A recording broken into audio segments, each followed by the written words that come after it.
पियाजे का संज्ञानात्मक विकास सिद्धांत।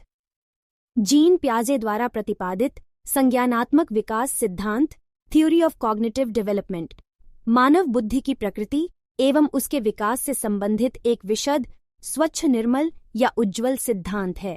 पियाजे का मानना था कि व्यक्ति के विकास में उसका बचपन एक महत्वपूर्ण भूमिका अदा करता है। पियाजे का सिद्धांत विकासी अवस्था सिद्धांत डेवलपमेंटल स्टेज थ्योरी कहलाता है। यह सिद्धांत ज्ञान की प्रकृति के बारे में है और बतलाता है कि मानव कैसे ज्ञान क्रमशः इसका अर्जन करता है, कैसे इसे एक एक कर जोड़ता है और कैसे इसका उपयोग करता है। जीन पियाजे ने व्यापक स्तर पर संज्ञानात्मक विकास का अध्ययन किया। पियाजे के अनुसार बालक द्वारा अर्जित ज्ञान के भंडार का स्वरूप विकास की प्रत्येक अवस्था में बदलता है और परिमार्जित होता रहता है। पियाजे के संज्ञानात्मक सिद्धांत को विकासात्मक सिद्धांत भी कहा जाता है, क्योंकि उसके अनुसार बालक के भीतर संज्ञान का विकास अनेक अवस्थाओं से होकर गुजरता है, इसलिए इसे अवस्था सिद्धांत स्टेज थ्योरी भी कहा जाता है। संज्ञानात्मक विकास की अवस्थाएं। जीन पियाजे ने संज्ञानात्मक विकास को 4 अवस्थाओं में विभाजित किया है। यह संवेदिक पेशीय अवस्था सेंसरी मोटर जन्म से लेकर 2 वर्ष तक। 2 पूर्व संक्रियात्मक अवस्था प्री ऑपरेशनल 2 7 वर्ष। 3 मूर्त संक्रियात्मक अवस्था कॉन्क्रीट ऑपरेशनल 7 से 12 वर्ष। 4 अमूर्त संक्रियात्मक अवस्था फॉर्मल ऑपरेशनल 12 से 15 वर्ष। 1 संवेदी पेशीय अवस्था जन्म से लेकर 2 वर्ष तक। इस अवस्था में बालक केवल अपनी संवेदनाओं और शारीरिक क्रियाओं की सहायता से ज्ञान अर्जित करता है। बच्चा जब जन्म लेता है तो उसके भीतर सहज क्रियाएं रिफ्लेक्सेस होती हैं।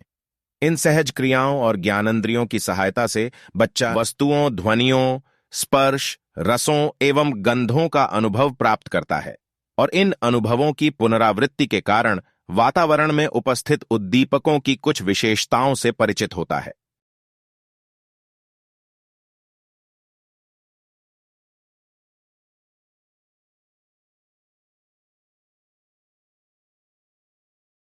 नोट: उन्होंने इस अवस्था को 6 उपवस्थाओं में बांटा है।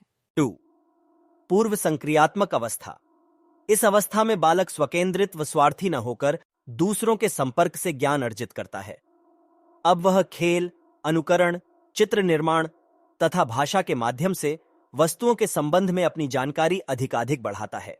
धीरे धीरे वह प्रतीकों को ग्रहण करता है, किंतु किसी भी कार्य का क्या संबंध होता है तथा तार्किक चिंतन के प्रति अनभिज्ञ रहते हैं।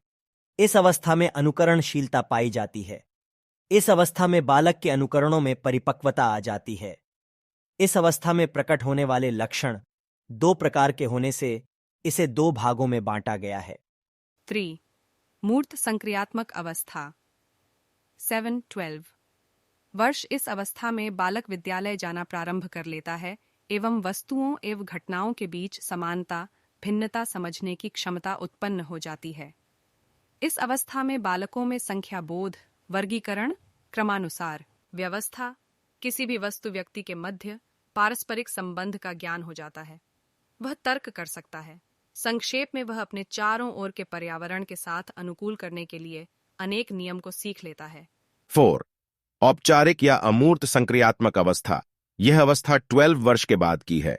इस अवस्था की विशेषता निम्न है: तार्किक चिंतन की क्षमता का विकास, समस्या समाधान की क्षमता का विकास, वास्तविक अवास्तविक में अंतर समझने की क्षमता का विकास, वास्तविक अनुभवों को काल्पनिक परिस्थितियों में ढालने की क्षमता का विकास, परिकल्पना विकसित करने की क्षमता का विकास, विसंगतियों के संबंध में विचार करने की क्षमता का विकास। जीन पियाजे ने इस अवस्था को अंतर्ज्ञान कहा है।